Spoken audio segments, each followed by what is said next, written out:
2022년 3월 14일 예수형제단 월요 예배를 드리겠습니다.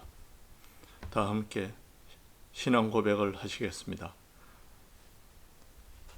나는 전능하사 천지를 만드신 하나님 아버지를 믿사오며 임마누엘 예수님을 믿사오니 그분은 동정녀 마리아에게서 태어나시고 유대교 제사장들에게 고난을 받으시어 십자가에 매달려 죽음을 겪으시고 장사한 지 사흘 만에 죽은 자들 가운데서 살아나셔서 하늘에 오르시어 전능하신 하나님 우편에 계시면서 성령님을 보내시어 저희들을 구원하고 계십니다.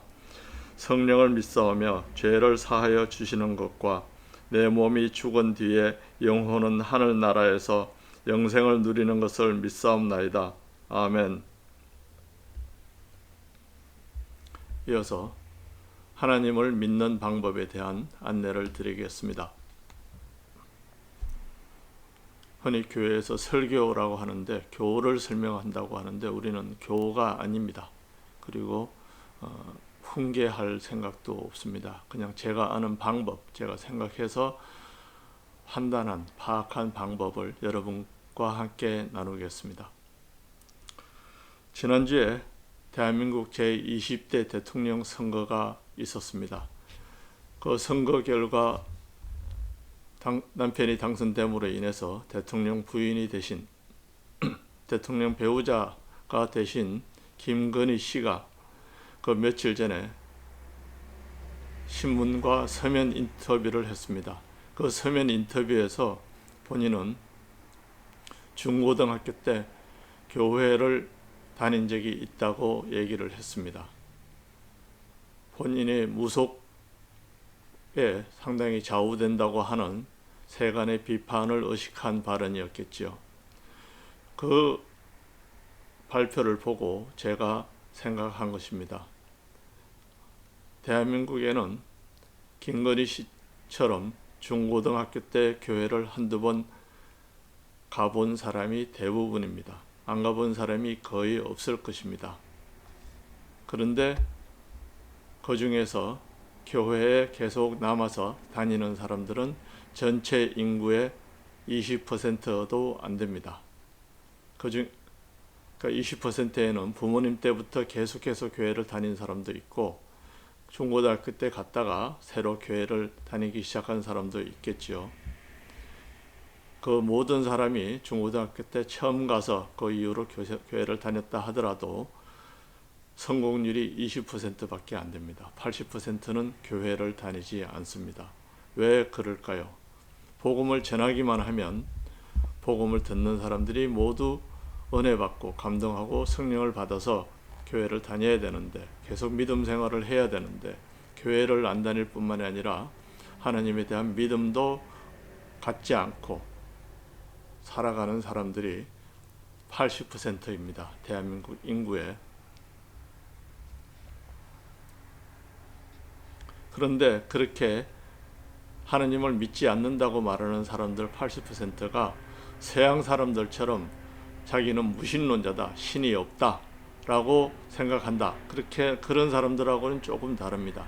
대한민국에서 교회를 다니지 않는 사람들은 교회에서 말하는, 기독교에서 말하는 하나님은 자기가 믿지 않는다 라고 할 뿐이지 하느님이나 천지 신명이나 옥황상제나 이런 식의 큰 힘과 영혼, 초자연적인 존재에 대해서는 대부분이 믿습니다. 그 초자연적인 존재, 위대한 큰 존재뿐만이 아니라 자기 이 조상님들의 영혼도 믿습니다. 그래서 대부분이 사후 세계를 믿고 있고 그리고 죽으면 영혼이 계속 살아있다는 것을 믿는 사람입니다. 그러니 대한민국에서 교회를 안 다니는 사람들은 무신론자가 아니라 유신론자인데 다만 기독교에서 말하는 하나님은 진짜가 아니다 라고 생각을 하는 것이죠. 그래서 서양에서 무신론자와 논쟁하기 위해서 개발된 이론들, 하나님이 계시다, 그 증거를 보이고 이론을 보이는 그런 논쟁은 사실은 대한민국에서는 별로 필요가 없습니다. 하나님이 계시는데 그 하나님이 너네 교회에서 말하는 그 하나님이냐, 아니면 너네 교회에서 말하는 하나님과 다른 하나님이냐. 이 부분에서 대부분의 대한민국 사람들은 교회에서 말하는 하나님하고 실제로 계신 하나님하고는 다른 분이다 라고 생각을 하는 것이죠.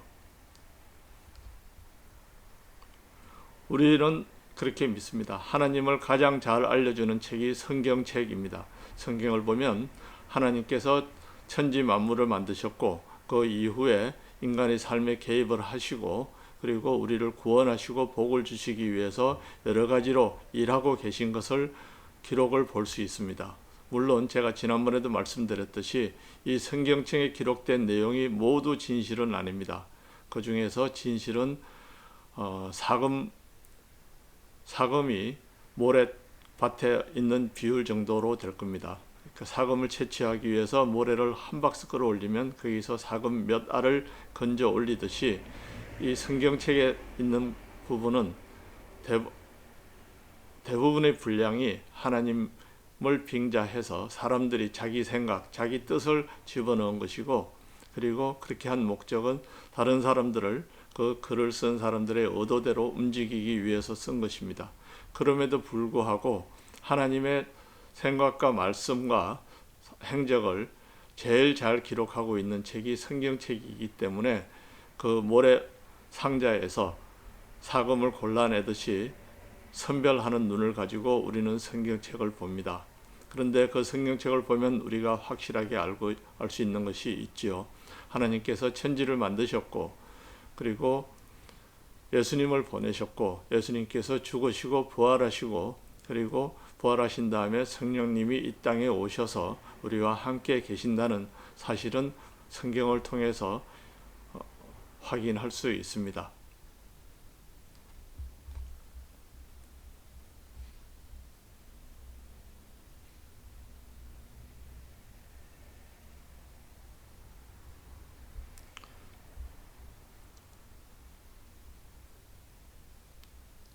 그런 사실을 교회에 가본 사람들조차, 그리고 교회 안 간 사람들도 그렇고 대부분 믿지 않으려고 합니다. 기독교에서 말하는 하나님을 믿지 않으려고 합니다. 왜 그럴까요? 왜냐하면 일단 기독교에서 말하는 하나님을 믿는다고 하면, 믿게 되면 교회에 다녀야 되기 때문입니다. 교회에 다녀야 된다고 생각을 하기 때문입니다. 그리고 하나님을 전파하는 사람도 그것을 당연한 것으로 생각하고, 하나님을 믿는데 교회에 나오지 않으면 벌을 받는다라는 암시를, 그런 이야기를 명시적, 묵시적으로 합니다. 하나님을 믿는데 교회에 다니지 않으면 벌을 받아서 이 세상에서도 벌을 받고 죽어서도 지옥에 간다라는 논조로 이야기를 하기 때문에, 교회에 다니지 않으면, 교회에서 말하는 하나님을 믿지 않으면 그 교회의 하나님이 우리에게 주는 벌도 받지 않고, 그리고 죽어서 그 교회의 하나님이 만들어 놓은 지옥에도 가지 않을 수 있으니까 교회의 하나님이 있다고 믿어지기 전에 빨리 교회를 그만두려고 하는 것입니다. 그래서 교회에 한두 번을 가보고 또 김건희 씨처럼 그 단계를 넘어서서 교회에서 하는 성경 공부도 열심히 해봤는데, 그러고서 난 다음에도 하나님이 계신다는 확신을 갖지 못하고, 그리고 교회에서 요구하는 그런 신앙 행동이 자기가 참기가 힘드니까 교회에 나가지 않는 사람도 많습니다.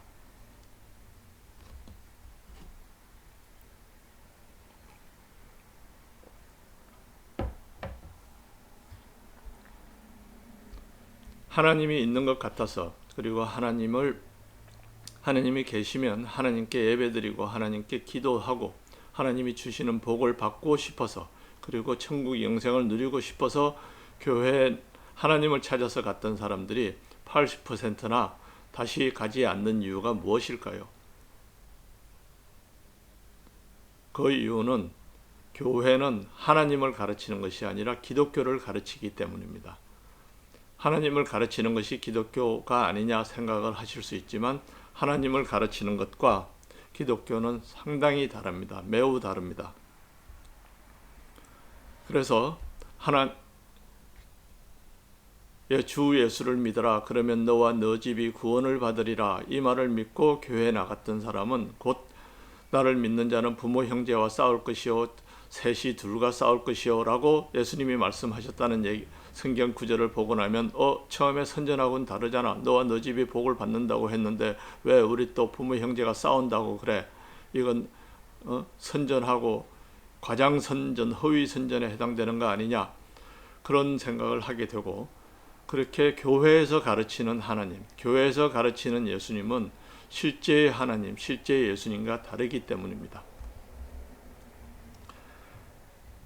교회에서 가르치는 것은 하나님을 믿으라고 하는 것이 아니라 교회를 섬기라고 합니다. 교회에서 예배를 참석하고 교회에 봉사하고 교회에 헌금하고, 그래서 교회를 키우는 것이 하나님을 예배드리고 하나님의 뜻이라고 바꾸었습니다. 근데 그렇게 하니까 교회를 만들고 운영하는 사람들은 아무런 양심의 가책이나 갈등을 느끼지 않고 자연스럽게 모두 하나님을 믿고 싶어서 교회에 나온 사람들에게 교회를 위해서 일하라고 얘기를 합니다. 모든 사람이 교회를 위해서 교회를 다니는 사람들은 거기서 월급을 받는 목회자를 빼고는 대부분이 무보수로 봉사를 합니다. 그렇게 무보수로 봉사를 하고 돈을 냅니다. 그럼 그 수혜자는 누구냐? 거기서 월급을 받고 일하는 목사들입니다. 큰 교회당이 세워지면 그 교회 담임 목사, 당의장의 권력이 세워집니다. 그 사람의 월급도 늘어나고 판공비도 늘어나고, 큰 교회당을 지어놓은 사람은 큰 회사를 운영하는 회사의 사장 이상의 권력을 가집니다. 그러면서 교회에 나온 사람들에게 교회를 위해서 봉사하고 교회를 위해서 헌신하는 것은 하나님을 위해서 헌신하는 것이다 라고 얘기를 계속하면서, 그리고 교회에 헌신하지 않으면 하나님께 벌을 받는다는 얘기도 자연스럽게 자신 있게 이 얘기를 합니다. 하나님과 예수님을 교회로 바꾸는 작업을 한 것이죠.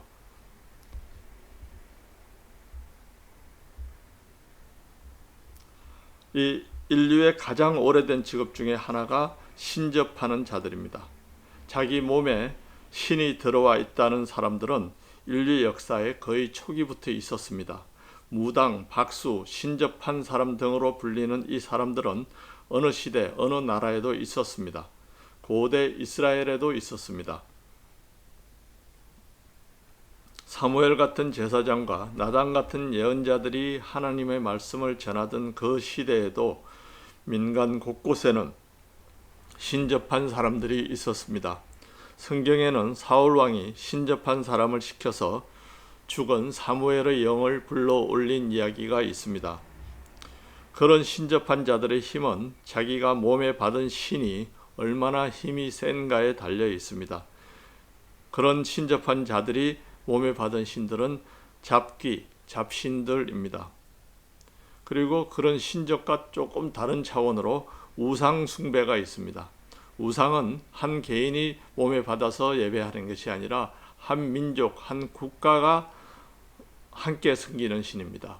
구약 성경을 보면 하나님이 우상 숭배를 제일 큰 죄악으로 생각을 하시고 절대 금지하고 계시죠. 그 성경에 자주 등장하는 그 이스라엘이 있던 중동 지역, 그 주변 국가에, 특히 그 주변 국가에서 제국을 형성했던 아시리아나 바빌론이나 페르시아를 그 민족들이 섬기던 우상은 바알과 아세라입니다. 바알은 남자 신이고 아세라는 여자 신입니다. 그 바알과 그리고 그렇게 국가의 신, 민족 신이 있는 나라에는 반드시 신관이 존재를 합니다. 신을 모시는 집단이, 전문가 집단이 있지요. 그래서 신을 모시는 제사 지내는 행사를 주관을 하고, 그리고 그런 신관의 인도를 따라서 왕도 절하고 백성도 절하고, 그리고 신관이 얘기하는 것을 신이 주는 계시라고 받아들이고 그럽니다. 그래서 국가적으로 섬기는 우상, 신이 있는 나라에는 신관 집단이 있었습니다. 나라가 바뀌면 숭배하는 신이 바뀝니다. 바알과 아세라 신을 섬기던 페르시아, 그리고 아시리아, 바벨론, 페르시아는 다 같은 민족이 그냥 왕조만 바뀌었습니다. 중국에서 명나라, 한나라, 명나라 이렇게 바뀌는 것처럼 바뀌었습니다. 그러던 중동 지역에서 아주 다른 민족이 들어와서 패권을 차지하게 되는 것은 알렉산더 대왕이 그 지역을 정복하게 되면서부터입니다. 알렉산더 대왕은 젊은 나이에 죽지만 그 지역이 도로 중동 지역 아랍인들에게 돌아가지는 않고 그 알렉산더 대왕의 부하 장군이 계속해서 그 나라를 통치합니다. 제국으로. 그러면서 그 나라는 헬레니즘 국가로 바뀝니다. 헬레니즘 국가라고 하는 것은 그리스 로마 문명이 지배하는 국가로 바뀝니다. 헬레니즘 국가의 신은 그리스 로마 신화에 나오는 신들입니다. 제우스를 비롯해서 여러 신들이 나오는 그 신입니다. 그래서 그 중동 지역, 이스라엘을 제외한 중동 지역의 신들이 바알과 아세라들은 다 그 이후로 멸망을 합니다. 사라지고 제우스를 모시는 신들이 나옵니다. 그러면 바알과 아세라를 모시던 신들은 일부는 사형을 당하겠지요. 또 일부는 그대로 남아서 신을 바꿔서 계속 예배를 드리는 일을 합니다. 신관이라는 것도 전문가 집단이기 때문에 다른 사람들이 쉽게 그것을 흉내내지 못하고 하던 일을 계속하면 하던 사람들이 쉽게 하게 되는 것입니다. 예수님이 태어나서 살던 시기는 그보다 더 나중입니다. 페르시아도 멸망하고 다음에 그 이후에 마케도니아를 그 지역을 지배하던 마케도니아와 마케도니아의 장군들이 만든 제국도 멸망하고 그 제국을 멸망시킨 로마가 대제국을 만들어서 지중해 연안과 중동 지역을 장악하고 있던 대제국을 건설한 시기, 로마도 중기입니다. 시저의 시대였으니까 여기서 예수님 시대에 보면 가이사의 것은 가이사에게라고 성경이 많이 나오는데 그 가이사라고 하는 것은 시저를 말합니다. 시저는 줄리어스 시저가 아니고 줄리어스 시저의 조카인 아우구스투스 황제가 그 시저입니다. 그 시저의 시대는 예수님이 태어나던 시기는 그 시저 황제가 다스리고 있던 시기였습니다. 로마 시대였습니다. 그래서 이스라엘 주변 국가들은 모두 제우스 신을 섬기고 있었습니다. 국가의 신이 그 그리스 로마 신화 중에서 제일 대장신이 제우스 신인데 그래서 국가의 신은 제우스입니다. 그래서 로마에게 정복된 주변 나라들은 모두 제우스 신을 섬겼습니다. 심지어는 이스라엘의 한 분당국인 사마리아가 원래 이스라엘입니다. 이스라엘이 원래 한 나라였다가 북이스라엘과 남이스라엘로 나뉘었는데 남이스라엘은 나중에 유대가 되고 그 사람들이 나중에 예수님이 태어날 때 그 유대 국가에 살고 있습니다. 그리고 북이스라엘은 사마리아라고 불립니다. 예수님 보면 사마리아 사람이라고 많이 나오는데 사마리아 사람들은 이방 민족이 아니고 같은 이스라엘 족속인데 유대 족속이 아닌 10개 부족이 북쪽에서 만드는 북이스라엘, 그 이스라엘의 후예가 사마리아 지역입니다. 그 사마리아 지역에는 처음에 산당이 있었습니다. 남북 이스라엘이 분리가 되면서 남이스라엘은 예루살렘에 성전을 건설을 합니다. 여호와의 성전을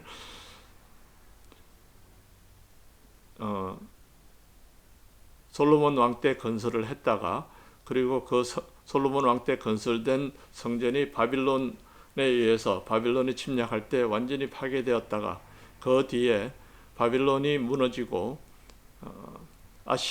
페르시아가 들어오면서 바빌론에 잡혀갔던 유대 사람들이 돌아오는 것을 허락을 받아서 그 성전을 다시 건축을 합니다. 그것을 제2 성전 시대라고 하는데 그 성전이 건축되고 몇백 년이 지난 다음에 예수님이 태어나셨습니다. 그래서 예수님 태어나셨을 때 성전들이 있었죠. 헤롯 왕이 있었고 성전이 있던 시대였고 그리고 그 지역의 패자는 로마였습니다. 중동 지역까지 모두 로마 치하에 들어가 있었고 그리고 그 지역의 신들은 모두 그리스 로마의 신들이었습니다. 그런데 유일하게 예루살렘에 있는 유대인들만 제우스 신전을 허락하지 않았습니다. 북이스라엘 사마리아에도 처음에 북이스라엘로 나눠졌을 때 자기네들이 여호와를 모시는 신전을 건설을 합니다. 그것을 산 위에 건설을 하는데 그 건설했던 그때 사마리아 지역에 그 신전이 있었다는 것을 보여주는 것이 예수님이 사마리아 여자와 우물가에서 대화를 할 때 사마리아 여자가 그럽니다. 우리는 산 위에서 여호와께 예배를 드린다고 하는데 당신네들은 예루살렘에서 예배를 드려야 된다고 주장을 하는데 어느 쪽이 맞습니까? 그랬더니 예수님께서 예루살렘도 아니고 산 위의 성전도 아니고 다른 곳에서 예배를 드릴 때가 온다고 얘기를 하십니다. 그때 산 위의 성전은 사마리아 사람들이 만들어서 거기서 예배를 드리고 여호와를 모시고 예배를 드리던 그 성전입니다. 그런데 그 성전조차 나중에 로마가 제우스 신을 모시는 성전으로 바꿔버리고 그 다음에 예루살렘에 있는 성전에도 제우스 신을 모시는 성전으로 바꾸려고 하다가 예루살렘 사람들이 이스라엘 유대인들이 극렬하게 반발해서 그것은 철회를 합니다. 그래서 이스라엘 성전은 예루살렘 성전은 제우스 신을 모시지 않았지만 다른 모든 그 지역의 모든 신전들은 모두 제우스를 모셨습니다. 예전에 바알과 아세라를 모시던 섬기던 곳뿐만 아니라 심지어는 여호와를 모시던 북이스라엘 사마리아의 신전까지도 제우스를 모시는 신전이 되었습니다. 그러면서 그 신전에서 계속 일하는 사람들은 모르겠어요. 사마리아는 레위 지파 사람들이 계속 그 제우스 신을 모셨는지 아니면 다른 사람들이 했는지 모르지만 어떤 신을 모시든 국가 신을 모시면 그 신을 모시는 사제 계급들이 있습니다. 사제 계급들은 세습되기도 하고 이스라엘의 경우에 보면은 세습이 되지요. 세습이 되다가 가끔 바뀌기도 하는데 레위 후손들에게 세습이 됩니다. 그런데 사무엘은 사실은 레위 지파는 아닙니다. 그렇지만 나중에 다시 또 성전을 건축하고 거기에서 성전의 사제로 모시는 사람들은 모두 레위 지파의 후손들입니다. 이스라엘 사람들은 족보를 엄청나게 중요하게 따지는 사람들입니다. 이스라엘이 그렇게 족보를 따지고 그리고 그 얘기는 다음 기회에 나눠서 하겠습니다. 그러던 시대에 예수님께서 태어나셨습니다. 예수님께서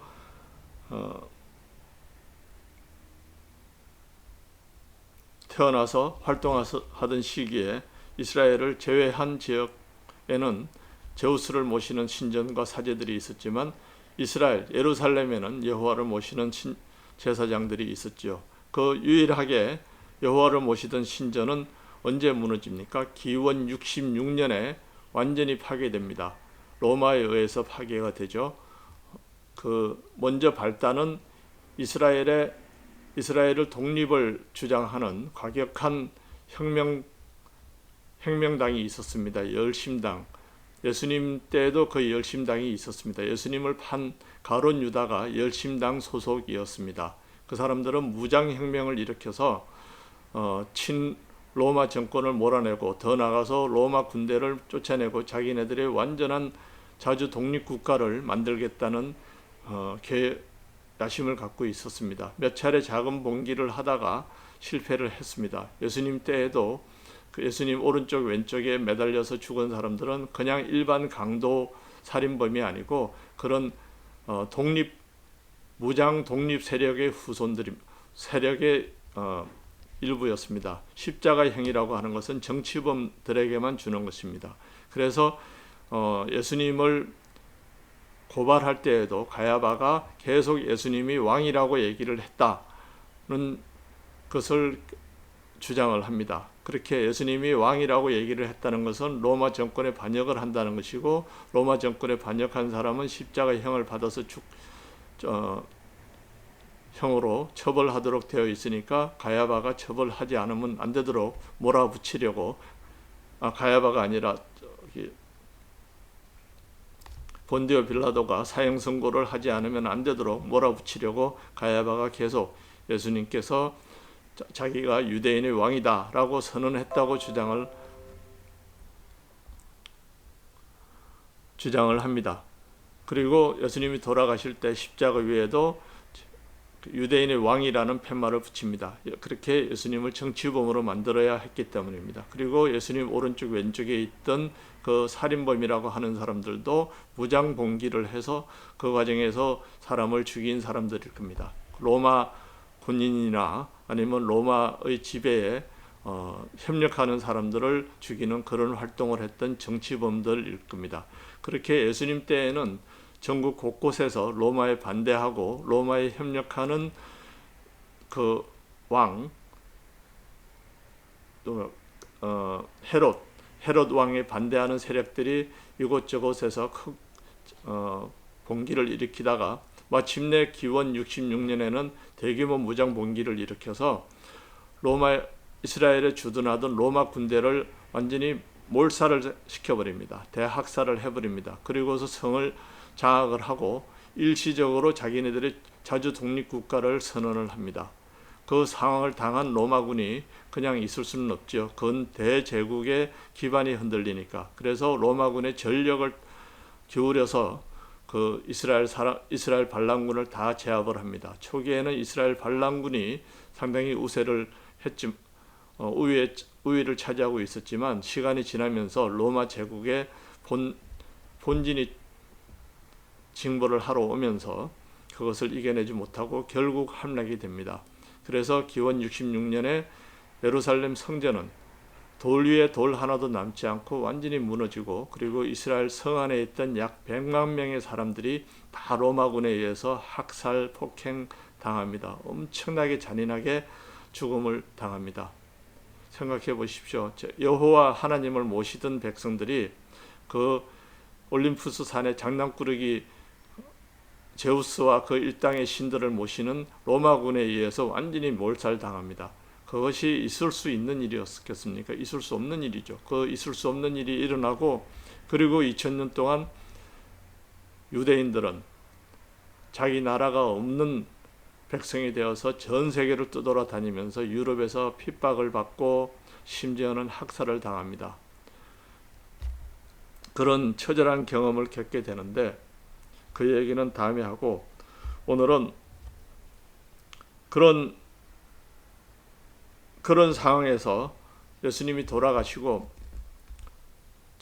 로마에게 예루살렘이 무너지기 전까지 예루살렘에는 예수님의 재림을 기다리는 사람들의 모임이 있었습니다. 그 사람들이 베드로와 예수님의 동생 야고보가 주축이 되어서 그 모임을 이끌어 갔는데, 그 모임은 예수님의 제자들과 특히 오순절 성령 강림 경험을 했던 사람들이 열심히 그 모임에 나갔습니다. 오순절 성령 강림 체험이라고 하는 것은 그 이전에 아무도 경험해 본 적이 없었고, 구약 성경에 출애굽기에 보면 성령께서 오셔서 사람들 사이에 지도자들 70명에게 예언을 하도록 만드셨다는 이야기는 있었지만, 그 이후로 몇백 년 동안 아무도 사람이 성령을 받아서 방언을 해본 적은 없습니다. 그랬는데 한꺼번에 몇십 명이 성령을 받아서 방언을 하고 성령 체험을 하고 방언을 합니다. 이 성령이 무슨 현상인지 아무도 모릅니다. 그래서 성령이 오신 것을 보면, 예수님이 보내신다고 하신 성령이 오신 것을 보면 예수님이 곧 재림하실 것이다. 예수님이 재림하시는 것은 이 세상 지구의 종말이 오고, 그리고 예수님이 구름을 타고 와서 예수님을 구주로 받는 사람들만 뽑아서 선발해서 하늘나라에 올라간다. 그리고 그 날이 멀지 않았다. 그러니 그때까지 우리는 공동체 생활을 하면서 예수님이 오시도록 기다려야 되겠다 하는 막연한 생각만 가지고 있었습니다. 지금은 우리가 성령 어떤 성령님이 우리에게 오셔서 역사하신 지가 벌써 2000년이 지났습니다. 지금은 중학교, 고등학교 때 성령 체험을 한 사람들이 많이 있습니다. 그래서 성령님을 체험하고 그리고 성령님과 더불어서 성령님의 인도를 받아서 살아가는 것을 다 하나님을 믿는 사람은, 예수님을 믿는 사람들 중에는 그런 경험을 한 사람들이 많고, 그리고 그런 경험을 한 사람들에게 이야기를 들어서 그 사실을 잘 알지만, 그때 당시에는 전혀 새로운 체험이 있고 새로운 현상이었기 때문에 이게 무슨 일인지, 앞으로 어떻게 되는 일인지 아무도 몰랐습니다. 그럼에도 불구하고 자기네들이 겪은 체험이 워낙 강력했기 때문에 예수님이 오실 때까지 모여서 있어야 되겠다 하는 생각을 가진 사람들이 함께 모여서 떡을 떼면서 공동체 생활을 했지요. 그 공동체 생활을 하던 사람들이 특히 이스라엘 중에서 예루살렘 성에는 상당히 세력이 컸습니다. 근데 그 사람들이 그렇게 30년을 힘들게 지나고 있었는데 66년에 기원 66년에 예루살렘 성이 무너지면서 그때 그 사람들은 초기에 탈출을 합니다. 성경에도 나와 있듯이 예수님께서 징조를 말씀하시면서 이런 징조가 나타나면 멸망에 닥치니까 산 위에 있던 사람은 집에 들어가지 말고 지붕 위에 있던 사람은 내려오지도 말고 탈출하라 하는 말씀을 듣고서 초기에 탈출을 합니다. 초기에 사람들 왕래가 자유로울 때 탈출을 하고, 조금 지나면서 이제 로마군이 포위를 하게 되면 예루살렘을 점령하고 있던 이스라엘 독립군 열심당 과격파들이 그 성 안에 있던 이스라엘 사람들이 성 밖으로 나가는 것을 금지합니다. 그래서 100만 명이 죽습니다. 그렇게 초기에 예루살렘 성에서 빠져나온 경험을 한 베드로가 이끄는 예루살렘 교회 사람들은 예수님의 예언에 대한 확신이 더 강해지고, 그리고 그 소식을 들은 소아시아와 로마 각 지역에 있던 예수님을 기다리는 사람들의 모임에 믿음이 더 강해집니다. 그런 믿음을 가지고 그 믿음에다가 예수님의 존재를 설명을 해주고 예수님의 부활, 재림에 대해서 확실하게 이론적인 근거를 제공해 준 것이 바울입니다. 바울은 원래 율법자라고 그럽니다. 율법학자라고 그러는데, 그 당시에 율법학자라고 하는 것은 종교적인 교리에 밝은 것이 아니라 그 당시에 이스라엘 지역에서 율법은 법이었습니다. 실정법. 그래서 그때의 법률가들, 이런 사람은 법을 집행하는 사람들이었습니다. 그래서 바울은 요즘으로 치면 검사로서 그 율법을 어기고 예수님을 구세주라고 얘기하는 사람을 잡아서 죽이는 임무를 띠고 다마스커스로 가다가 예수님을 만나서, 성령을 만나서 자기 깨닫게 되고 구원을 받고, 그러면서 예수님의 재림하심과 올 일에 대해서 자기가 알고 있는 지식을 바탕으로 설명을 해냅니다. 그것이 그 이전에 베드로나 야고보 같은 사람은 그런 지식이 없는 사람입니다. 베드로는 낚시를 하던 어부였고, 야고보는 그 아버지가 목수였으니까 거기도 장인이나 그런 기술을 가진 사람이었지 학문적 체계가 없던 사람입니다. 그러나 바울은 가말리엘 문화에서 율법을 공부했고, 그 당시에 지배적이던 그리스 철학도 공부를 했습니다. 그리스와 예수님 시대하고를 잘 평행이 안 되는데, 예수님이 태어날 때는 아리스토텔레스나 플라톤이나 이런 사람들이 태어나서 죽고 몇백 년이 지난 다음입니다. 그래서 그 당시의 지식인들은 그리스 철학을 지금 우리들이 알고 있는 것 이상으로 잘 알고 있었습니다. 그때 가장 지배적인 철학이 스토아 학파입니다. 스토아 학파는 자기 절제, 자기 수련, 명상을 통해서 높은 정신적 단계로 올라가는 것이 행복을 추구하는 것이다, 가장 잘 달성하는 것이다 라는 입장을 가지고 있었는데, 유명한 사람이 그 명상록을 쓴 마르쿠스 아우렐리우스라는 황제입니다. 그 명상록은 지금도 베스트셀러 중에 하나인데요. 그 명상록에 있는 철학이 그렇습니다. 자기 절제, 자기 훈련, 그런 것을 통해서 정신적인 만족으로 행복을 찾는 것이 옳다.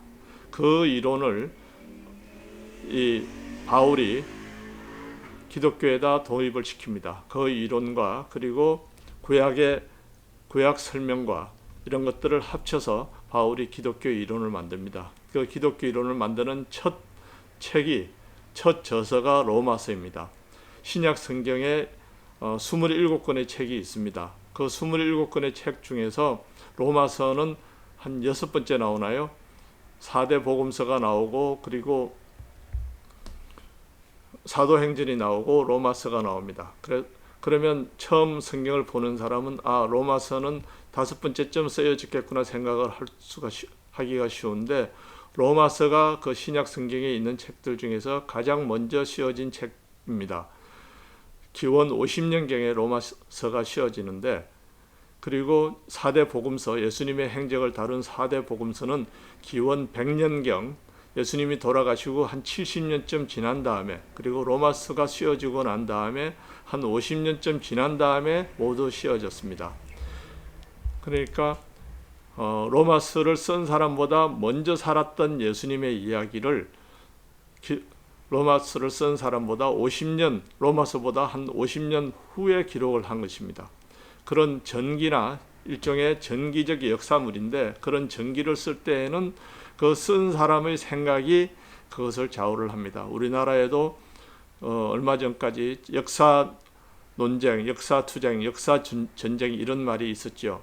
대한민국 광복 근현대사를 놓고 진보적인 입장을 가진 사람이 생각하는 현대사하고, 보수적인 입장을 가진 사람이 생각하는 현대사하고, 그 두 개의 역사책을 보면 전혀 다른 나라 이야기입니다. 주력 인물도 다르고 얘기도 다릅니다. 마찬가지로 어떤 한 사람의 생애를 평가하는 전기를 보더라도, 나폴레옹 전기 같은 것을 보면, 나폴레옹을 비판하는 사람들의 입장에서 보면 쓴 전기는 전기에서 등장하는 나폴레옹의 행적과 말하고, 나폴레옹을 찬양하는 사람이 쓴 전기에 나오는 나폴레옹의 행적과 말은 매우 다릅니다. 공통되는 사건은 얼마 되지 않습니다. 마찬가지로 이 4대 복음서에 또 약간 다 나름 차이가 있고 말에 약간씩 차이는 있지만, 그래도 기본적인 바탕은 공통점이 있는데요. 그 공통점이 있는 철학, 신학, theory, 이론을 제공한 것이 바울의 로마서입니다. 바울의 로마서와 그 이후에 바울이 쓴 책들을 보면서 예수님이 이런 분이구나, 그리고 하나님은 이런 계획을 가지고 예수님을 보내셨구나, 그리고 또 예수님을 믿는 사람들은 이렇게 생활해야 되겠구나 하는 입장을 갖게 된 사람들이, 그런 입장을 바탕으로 예수님의 살아계실 때 하셨던 행적과 하셨던 말에 대해서 수많은 자료들이 돌아다녔는데, 그 수많은 자료들 중에서 그런 입장에 맞는 것들을 골라서 적어서 기록한 것이 4대 복음서입니다. 그래서 기독교가 먼저 만들어지고, 기독교는 바울이 만들고, 기독교가 먼저 만들어지고 4대 복음서가 씌워집니다. 그렇게 기독교가 만들어졌을 때 바울이 로마서를 쓰고 그 이후에 편지들을 쓰고 있을 때, 로마에도 그리고 소아시아의 각 도시에도 예루살렘에서 소식을 들은 사람들에게서 영향을 받은 사람들이 각 지역의 작은 교회들을 만들어 가지고 있었죠. 그래서 바울이 그 교회들에게 편지를 다 써서 보내고, 나중에 요한계시록도 소아시아의 7 교회들에게 편지를 보내듯이 각 지역에 예수님의 재림을 기다리는 사람들의 모임이 있었습니다. 그런 사람들이 초기에는 박해를 받지 않았습니다. 박해를 받지 않다가 어느 정도 세력이 커지고,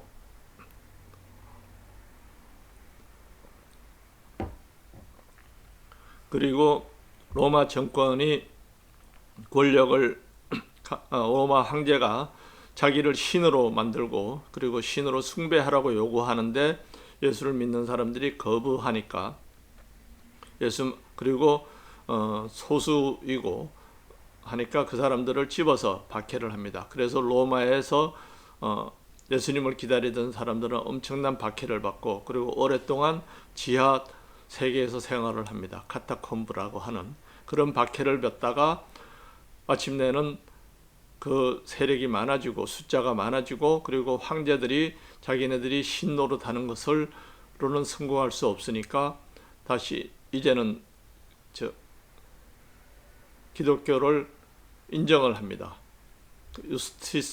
유스티니아누스인가 하는 황제가 기원 300년경에 로마에서 처음에는 기독교를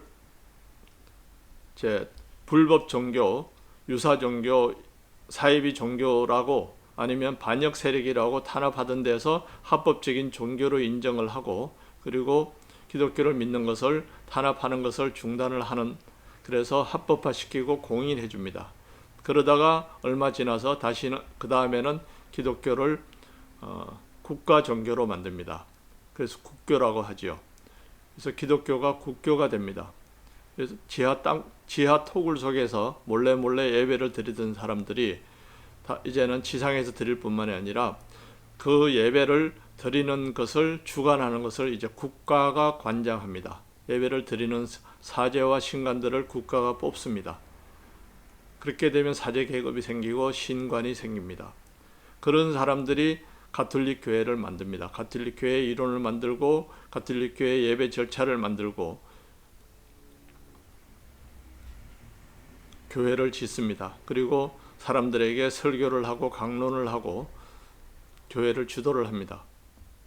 그렇게 되면 그리고 그 사람들이 기원 340년경에 모여서 그때 돌아다니던 많은 경전들 중에서 정전이라고 하는 인정하는 성경들을 뽑습니다. 그 성경들을 보면 그 성경들은 그 전에 성경에 대해서 이제 말씀을 좀 드려야 되는데 이 성경은 사실은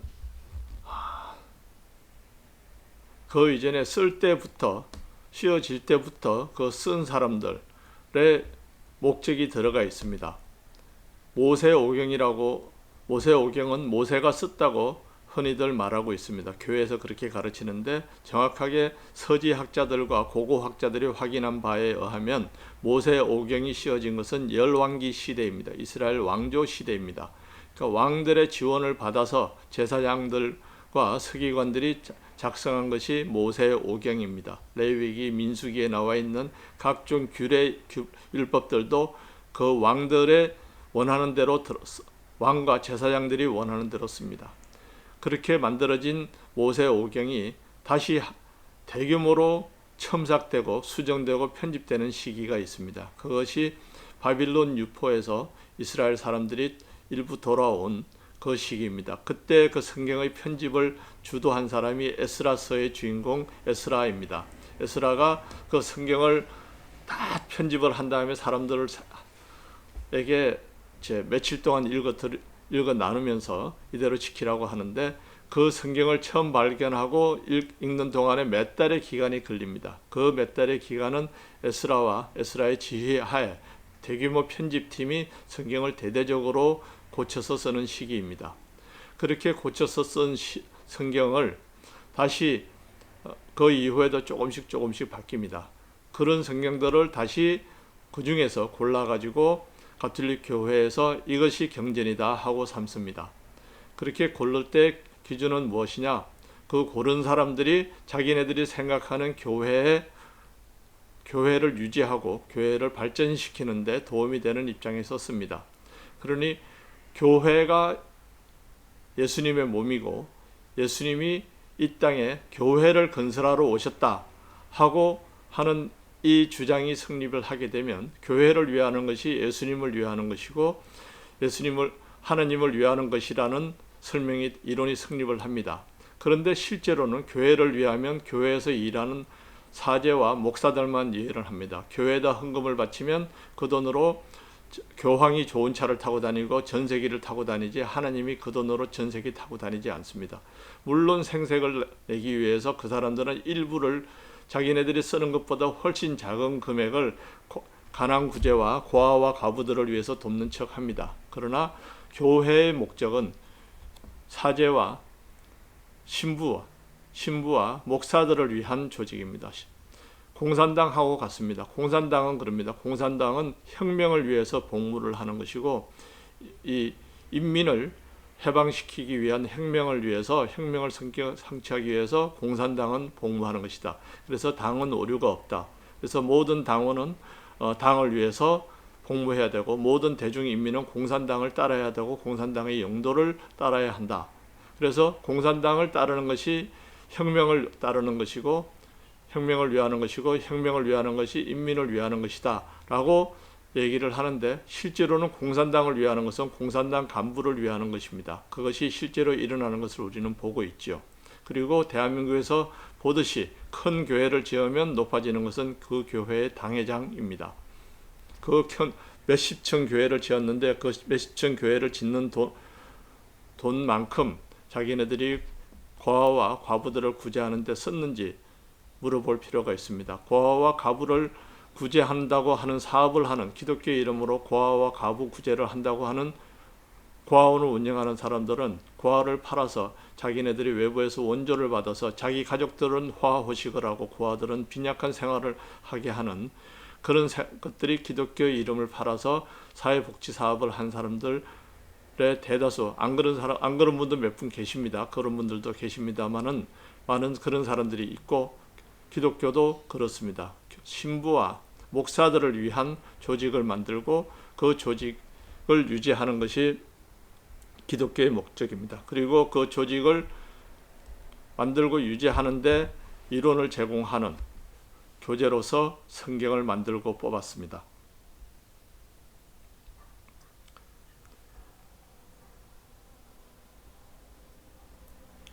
그 성경을 만들고 그 성경을 쓰고 고를 때 그 사람들이 생각한 것은 뭐냐면 모든 사람이 죄인이 되어야 됩니다. 모든 사람이 죄가 없으면 교회에 올 필요가 없습니다. 성당에 와서 회개할 필요가 없습니다. 그리고 모든 사람이 죄가 없고 그다음에 하나님이 아주 좋고 부드러운 분이라서 웬만큼 죄를 지어도 다 용서해 주고 복을 주시고 천당에 데려가신다고 하면은 교회에 나와서 회개하고 헌금할 생각을 별로 안 합니다. 사람들이. 그래서 신은 무섭습니다. 성경에 나온 신은 아주 무섭게 그려집니다. 여호와 하나님이 얼마나 무섭게 그려집니까? 한없이 무한한 힘을 가지고 계시면서 또 한편으로 변덕스럽고 아부에 잘 넘어가고 그리고 자비롭다고 하면서 한 사람이 잘못한 것을 가지고 일가 친척을 다 죽여버리고 그리고 바알 신을 섬긴다고 신관과 사제와 왕을 죽이는 것이 아니라 백성을 아주 어린아이까지 다 죽여버리라고 명령하는 그런 포악한 신으로 그려져 있습니다. 그런 포악하고 그리고 또 섬기는 예배를 드린다고 하다가도 자칫하고 흠 있는 제물을 드리면 그냥 죽여버리고 그리고 성궤를 옮기려고 하다가 중심을 잃고 성궤에 손이 닿으면 죽어버리고 이렇게 예측할 수 없고 변덕스럽고 그러면서 흉포한 신을 여호와로 그립니다. 그렇게 되면 어떻습니까? 사람들은 여호와를 직접 만나는 것이 무섭습니다. 그래서 대신 만나는 그 사제들에게 우리 대신해서 복을 빌어주고 재물을 드려주고 우리의 용서를 구해달라고 합니다. 그리고 또 모든 사람이 죄가 있어야 됩니다. 그래서 율법은 아주 까다롭습니다. 율법이 까다롭고 그 율법대로 다 지킬 수 있는 사람은 아무도 없습니다. 그러니까 1년에 3번씩 예루살렘 성에 와서 제물을 드리고 죄 용서를 받아야 됩니다. 그것에 반대해서 예수님께서 복음서에 보면은 그런 짓을 하는 유대교의 제사장들을 비판하다가 결국 제사장에 의해서 돌아가신 분이 예수님이십니다. 그런 예수님을 섬긴다고 하는 가톨릭 그리고 기독교는 지금 그 옛날에 제사장들이 하던 짓을 더 강하게 하고 있습니다. 유대교의 제사장들이 갖고 있었던 것은 고대의 율법밖에 없었습니다마는 이제 기독교는 거기에 대해서 스토아 학파의 높은 윤리 도덕까지 전부 반드시 지켜야 되는 것으로 무기로 단단히 무장을 하고, 그리고 신부와 목사들이 교인들 위에 군림하고 있습니다. 그래서 교회를 위한, 그리고 교회는 신부와 목사들을 위한 그런 조직인데, 거기에 와서 봉사를 해야만 하나님을 제대로 믿고 섬기는 것이고 복을 받는다고 합니다. 그러니 누가 가겠습니까? 안 가죠. 안 가는 게 옳습니다. 교회가 맨날 회개해야 된다고 얘기를 하는데, 목회자들 한두 사람이 회개해야 되는 문제가 아니라 제도 자체가 그렇게 만들어져 있는 구조입니다. 공산당은 회개를 한다고 해도 민주정당이 되지를 못하는 것과 마찬가지입니다. 그러면 하나님이 안 계시느냐? 그런 교회가 보기 싫어서, 교회 때문에 우리는 하나님을 믿지 못하고 하나님께 예배드리지 못하고 예수님께 기도드리지 못하고 하나님께서 주시는 복을 받지 못합니다. 어떻게 해야 됩니까? 우리가 직접 예배하고 직접 기도드리고 직접 복을 받아야 됩니다. 하나님께서 요구하시는 것은 그렇게 복잡하지 않습니다. 무슨 성전에 와서 모여야 된다. 교회를 성전이라고 하는 말은 거짓말입니다. 조영기 목사님이 그 말을 처음 썼는데, 성전은 성경에 보십시오. 우리들 몸이 성전입니다. 우리들 몸이 성전이었고, 예전에는 한국 교회도 그나마 좀 양심이 있을 땐 교회를 예배당이라 그랬습니다. 예배를 드리는 당, 집. 예배를 드리는 집이라고 했지 교회가 성전이라고 하지는 않았습니다. 성전은 구약 시대에 있던 것이고, 그리고 예수님께서 그런 건물이 성전이 아니고 여러분 한 사람 한 사람의 몸이 성전이라고 했습니다. 우리 이 성전에서 성령님께서 거주하십니다. 그래서 우리는 언제든지 성령님을 통해서, 이 성전에 계신 성령님을 통해서 하나님과 직접 소통하고 하나님께 은혜를 받고 하나님께서 주시는 복을 받을 수 있습니다. 교회는 안 나가도 됩니다. 그러나 하나님은 살아 계십니다. 하나님은 여러분을 사랑하시고 여러분에게 복 주시기 원합니다. 교회가 싫다고 해서 하나님을 만나지 않을 필요는 없습니다. 하나님을 만나십시오. 하나님께 기도드리고 하나님께서 주시는 복을 받아서 이 세상을 즐겁고 행복하게 그리고 보람되게 사십시오. 그런 일을 같이 하고 뜻을 나누고 힘을 합치기 위해서 우리는 예수 형제단으로 같이 기도드리고 같이 예배드립니다. 오늘은 여기까지 말씀드리겠습니다. 다 함께 마친 기도드림으로써 오늘 예배를 모두 마치겠습니다. 하늘에 계신 우리 아버지, 이름이 거룩히 여김을 받으시오며 나라가 임하옵시며 뜻을 하늘에서 이루신 것 같이 이 세상에서도 이루시옵소서.